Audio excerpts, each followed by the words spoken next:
BNP যাতে নির্বাচনের মধ্যে দিয়ে ক্ষমতায় না আসতে পারে সেই বিষয়টি কিন্তু মানে তিনটা নির্বাচনে আমরা লক্ষ্য করছি। বিএনপি একটা ভালো নির্বাচন চাইছে, মানুষের ভোটাধিকার চাইছে, এবং বিএনপির বিশ্বাস ছিল যে মানুষের সমর্থনটা বিএনপি পাবে যদি ভালো নির্বাচন হয়।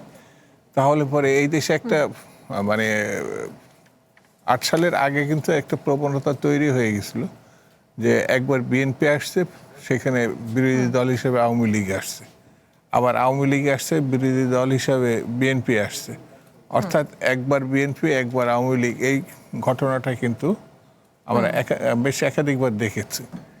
এটা কন্টিনিউ করতে মহল বিশেষ দেয় নাই, যে জায়গাটা একটা সময় ব্রেক হয়ে গেছে। শেখ হাসিনা এই ৩ বার মানে নির্বাচন দেখাইছে বটে, কিন্তু সেটা নির্বাচন হয় নাই। তো এই গণতান্ত্রিক জিনিসটা এটা কিন্তু একেবারে শুরু থেকে, যেটা রুবেল সাহেব কিছুটা বলছেন যে 72-র পরে যখন প্রথম আমরা স্টার্ট করলাম, শেখ মুজিবুর রহমান সাহেব দেশে আসলেন, তো সেটা গণতান্ত্রিক ধারাটা কিন্তু অব্যাহত ছিল, কিন্তু খুব অল্প সময়ের মধ্যে মানে কোনো রকম বিরোধিতা, সরকারের সমালোচনা খুব অল্প সময়ের পরেই কিন্তু এটা সহ্য করা হয়নি। একটা সময় তো একদলই করে ফেলা হলো।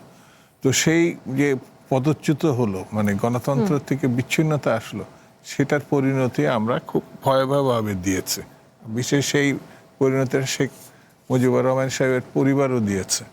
তো এখন একটা পর্যায়ে আমরা আসছি, এই যে গত 12ই ফেব্রুয়ারি নির্বাচনের মধ্য দিয়ে। 90 গণঅভ্যুত্থানে আমরা ছাত্রকর্মী ছিলাম। 90-এর মধ্যে আমরা একজন জাস্টিসকে পাইছিলাম, চিফ জাস্টিসকে, জনাব শাহাবুদ্দিন সাহেবকে। তিনি কিন্তু শর্তাধীনে সেই সময় দায়িত্ব নিয়েছিলেন এরশাদ সাহেবের যখন গণঅভ্যুত্থানে পতন ঘটল, এবং সেই সময় উনি 90 দিনের মধ্যে ইলেকশনটা করে উনি ক্ষমতাটা তৎকালীন নির্বাচিত দলকে দিলেন। সেটা হল বেগম জিয়া সেখানে প্রধানমন্ত্রী হলেন। লক্ষণীয় বিষয় আছে, উনি কিন্তু আবার চিফ জাস্টিস হয়ে গেলেন। তো এরকম দৃষ্টান্ত আমাদের ছিল। কিন্তু ডক্টর ইউনূস সাহেবের সংস্কারের নামে, আমি জানি না কি কি সংস্কার হয়েছে, এটা কুটি কুটি বের করা খুব কঠিন, তবে এই 18 মাস তিনি নিয়ে ফেলছেন।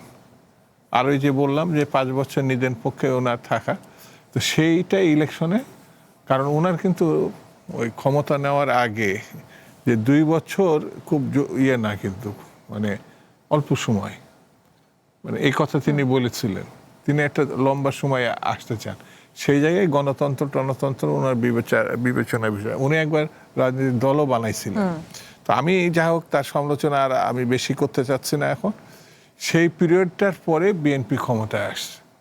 এই জায়গায় অনেক সমালোচনার জায়গা থাকতে পারে, কিন্তু মানে একটা নির্বাচনের ব্যবস্থা করা, নির্বাচনের মধ্য দিয়ে মানুষের অধিকার ফিরিয়ে দেওয়া, এই জায়গায় বিএনপি মানে সুনির্দিষ্ট লক্ষ্যর কাজ করছে, এবং সেই কাজের ফলাফলটা অ্যাবসলিউট মেজরিটি বিএনপি পাইছে।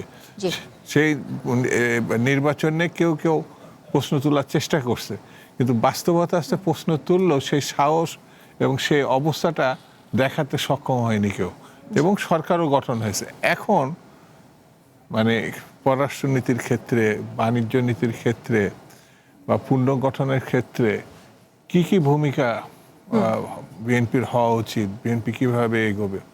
তবে আমার কাছে যেটা মনে হয়েছে যে অত্যন্ত সাদামাটা একজন প্রধানমন্ত্রী আমরা পাইছি, মানে জনাব তারেক রহমান।